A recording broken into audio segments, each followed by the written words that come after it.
Hello everyone, हाय। कैसे हैं आप सब लोग दोस्तों? मेरा नाम है उर्वशी जोशी और ये है मेरा चैनल 333 हाई प्रीस्टेस। दोस्तों, इस वीडियो में हम बात करेंगे हमारे एंसेस्टर्स के बारे में, पितरों के बारे में और हमारे कुल देवी देवताओं के बारे में।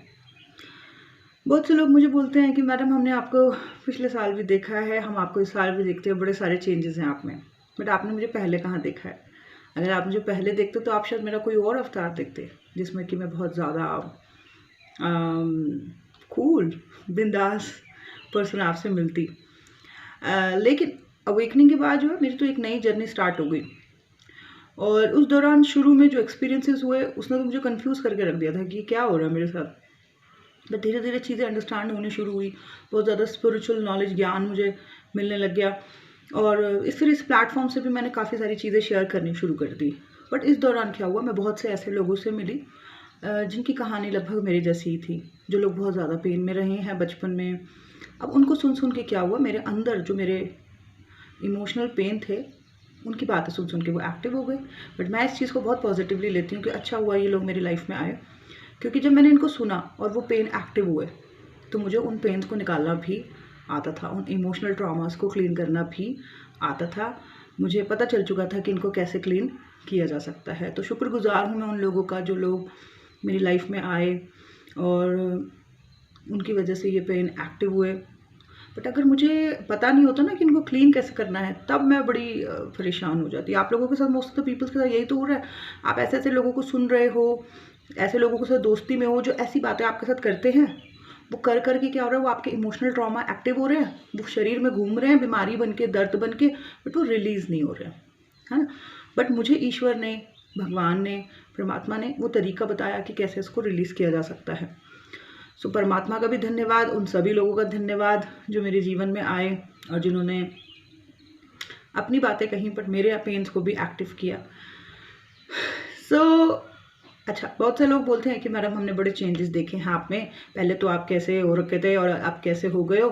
तो पहले कैसे भाई, असेंशन की यात्रा में तो लोग कई बारी, इस अवेकनिंग की यात्रा में तो कई बारी लोग झेल ही नहीं पाते, कोई पागल हो जाता है, कोई डिप्रेशन में चल जाता है, किसी को कुछ हो जाता है, किसी को कुछ हो जाता है। बहुत कम वॉरियर्स होते हैं जो अपने आप को इस गेम में बचा पाते हैं, और जो बचा पाते हैं वो एक्सपर्ट बनते हैं किसी ना किसी चीज़ में, है ना। और वो एक्सपर्ट बन के जो है, जो भी उनको ईश्वर परमात्मा ने या उनके एंसेस्टर का जो भी ज्ञान उनके अंदर है, उसको वो देना शुरू करते हैं, है ना। सो ऐसी ही कुछ यात्रा मेरी रही, जिसमें कि मुझे बहुत तकलीफ हो रही थी पिछले दिनों, और उस तकलीफ के दौर को आपने देखा, है ना। बट फिर आपने मेरी रिकवरी भी देखी। बट रिकवरी कैसे हुई पता है आपको?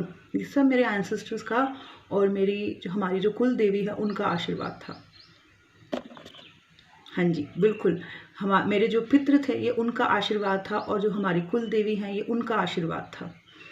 एक छोटा बच्चा अगर हम उसको पार्क में छोड़ दें, शैतान बच्चे आएंगे, उसको परेशान करते रहेंगे, वो बच्चा अकेले में बैठ के रोता रहेगा। लेकिन अगर उसकी माँ और पिता उस बच्चे के साथ वहाँ पे खड़े हैं, तो कोई किसी की हिम्मत नहीं है उस बच्चे को छेड़ जाए या उसको रुला जाए या दुखी कर जाए, है ना।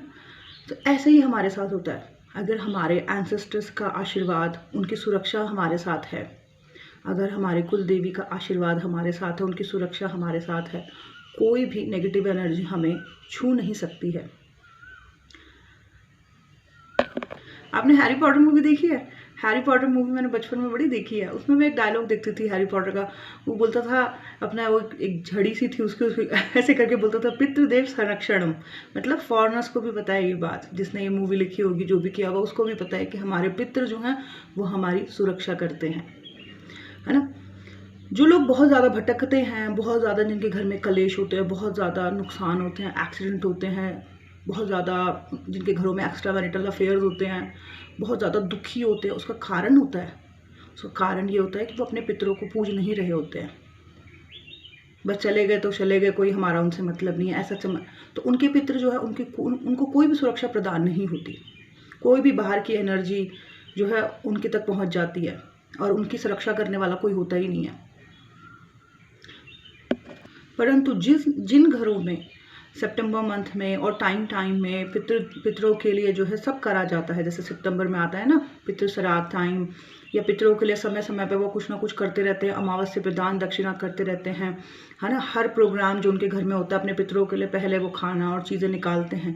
तो ऐसे घर के पितृ जो हैं हमेशा अपने बच्चों की रक्षा करते हैं, उस खानदान की रक्षा करते हैं। सो इसीलिए कई लोग कहते हैं ना अपनी वो एंसेस्टर हीलिंग भी कराते हैं और कई चीज़ें कराते हैं। तो बट ऐसी मुसीबत उन लोगों के ऊपर नहीं आती। जैसे कई लोग बोलते हैं उसने मेरे पे एनर्जी छोड़ दी, उसने मेरे पे ये छोड़ दिया, उसकी गंदी एनर्जी आ गई, उसकी नेगेटिव एनर्जी हमारे यहाँ पहुँच गई। जो हमारे अगर आप लोग भी अपने पितरों को ढंग से पूछते हो तो आप तक वो एनर्जीज पहुँच ही नहीं पाएंगी। आपसे पहले आपके पितर खड़े रहेंगे उनसे वो करने के लिए, उनको रोकने के लिए, तो वो पहुँच ही नहीं पाएगी। और जैसे जिन घरों में कुल देवी देवताओं की पूजा होती है उन घरों पे तो कभी कोई आंख उठा के ही नहीं देख सकता।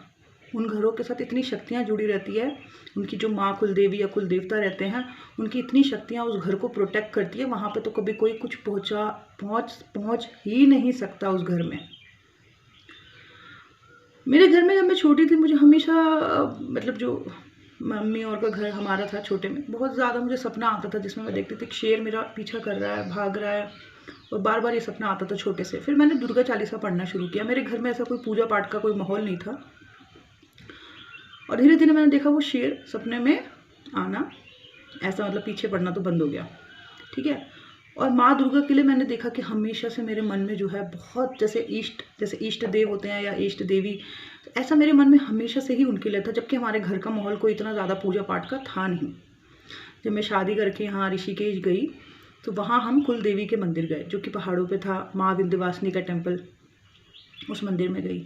अब वहाँ जाके मुझे इतना ज़्यादा अच्छा लगा कि मैंने डिसाइड किया कि जब भी मैं ऋषिकेश आया करूँगी मैं यहाँ ज़रूर जाऊँगी। जबकि ऐसा कोई कल्चर नहीं था हमारे घर का भी ससुराल का भी कि बार बार जाना है। हालांकि मेरा ससुराल बहुत ज़्यादा रिलीजियस है, बहुत अच्छी चीज़ें फॉलो करते हैं। हर 5 साल में कुल देवी की पूजा होती है, हर चीज़ विधि विधान से होता है। बहुत ही अच्छा मतलब माहौल है वहाँ का। बट ये ऐसे रेगुलर जाने वाला माहौल नहीं था कि कोई घर का बड़ा ऐसे रेगुलरली जा रहा है माँ विंध्यवासिनी के टेम्पल पे। जब मैं पहली बार गई थी मुझे बहुत ज़्यादा अच्छा लगा वहाँ जाके, और वहीं से मैंने देखा कि कष्ट जो है वो कम हो रहे हैं, मतलब जो नेगेटिविटी फैली हुई थी एक, वो कम हो रही है। फिर मैंने क्या किया, मैंने डिसाइड किया कि हर साल जब हम ऋषिकेश जाएंगे तो हम ज़रूर वहाँ पहाड़ों पे जाने के लिए जीप बुक करनी पड़ती है, ज़रूर जाएंगे बुकिंग करके वहाँ पे। और पूरे साल में क्या करती थी, काफ़ी सारे मंदिर में पैसे इकट्ठे करना, और फिर जब मैंने ऋषिकेश जाना तो मैंने वहाँ से माँ के लिए जो है बहुत सारी चीज़ें खरीदना, बहुत सारी मतलब जो साज संवारने की जो चीज़ें होती हैं वैसी चीज़ें मैंने खरीदना, साड़ी चूड़ी और सारी चीज़ें मैंने माता के लिए खरीदना। ऐसा मेरे कोई संस्कार मतलब किसी ने सिखाए नहीं थे पहले मुझे मेरे घर में, ये मेरे मतलब अंतरात्मा से आ रहा था कि मुझे ये करना है, मुझे बहुत अच्छा लग रहा है और ये मैं करती थी। मतलब वहाँ मैं जाते ही पहले बोलती थी कि मुझे तो वहाँ जाना है, माँ के टेम्पल में जाना है, दोबारा से माँ के मंदिर पे जाना है, वहाँ पे विंध्यवासिनी माँ पे। और फिर मैं उनके लिए साड़ी लाना और सारे सामान, साज सज्जा के सारे सामान लाना, फिर एक एक चीज़ उनके ऊपर चढ़ाना अच्छे से। और हैरान हो जाते थे मेरे घर वाले कि ये सब इसको कौन सिखा रहा है। लाइक ना तो उसके घर का माहौल ऐसा ना कोई, बट वो मेरी अंतरात्मा से आता था करने के लिए और मुझे बहुत अच्छा लगता था वो चीज़ें करते हुए। और मेरे जो हस्बैंड है वो भी बहुत दिल से वो सारी चीज़ें करते थे, मेरे से भी ज़्यादा। फिर मैंने देखा कि इतनी कोई दिक्कतें, राहु की महादशा होने के बावजूद भी इतनी ज़्यादा दिक्कतें नहीं हुई। लेकिन फिर जब एंड का ग्रहण योग आया और वहाँ पे जब वो कुंडलिनी सिम्टम्स होने शुरू हुए तो जितना नुकसान लोगों का होता है या जितनी परेशानियाँ उनको झेलनी पड़ती है उतना मुझे नहीं हुआ। क्यों? शुरू से गाइडेंस आने लग गई, help to divine, divine will help you in your journey. और जो भी मेरे को जो भी इस दुष्ट एनर्जी मेरी तरफ आ रही थी, मैं देख रही थी कि उसको सबक सिखा रहे हैं। वो तो मुझे बाद में पता चला, ये तो मेरे कुल देवी देवता और मेरे एंसेस्टर्स थे जो कि इस तरीके से मुझे सुरक्षा प्रदान कर रहे थे। जिन भी घरों में उनके पितरों को पूजा जाता है समय समय पर, अमावस्या पर उनके नाम पे दान दक्षिणा की जाती है, कोई भी बाहर की नेगेटिव एनर्जी, कोई भी गंदी नज़र आपकी तरफ नहीं आ पाएगी, ठीक है, नहीं आ पाएगी अगर आप उन्हें पूछते हैं तो। पूजना इन द सेंस कि जैसे कोई भी कार्यक्रम आपके घर में हो रहा है तो आपने उनके लिए सबसे पहले चीज़ें निकालनी हैं, ठीक है। जैसे कपड़े, खाना, और अमावस्या पर दान दक्षिणा कर सकते हो आप उनके नाम पे, या किसी गाय को या किसी डॉग को आप खिला सकते हो, किसी ऑर्फनेज में उनके नाम से दान दक्षिणा कर सकते हो। हर रोज जब सूर्य पे जल चढ़ाओ तो ओम सूर्य देवाय नमः, ओम पितृ देवाय नमः का जाप कर सकते हो। तो अगर आप ऐसे उन्हें याद रखते हो तो डेफिनेटली उनकी ब्लेसिंग्स और उनकी प्रोटेक्शन दोनों आपको मिलती हैं। और जो कुल देवी देवताओं को पूजते हैं उनके ऊपर तो कभी कोई कष्ट आ ही नहीं सकता। तो इन संस्कारों को अपने जीवन का हिस्सा बना लो, फिर देखना कभी भी कोई कष्ट नहीं होगा, आपके बच्चे कभी भी भटकेंगे नहीं, कभी भी आप गलत रास्ते पे नहीं जाओगे, और अगर आप जा रहे हो तो आपको एनर्जीज जो है सही रास्ते पे वापस ले आएगी। सो बस यही था मेरा आज का video. Thank you so much, bye bye, take care.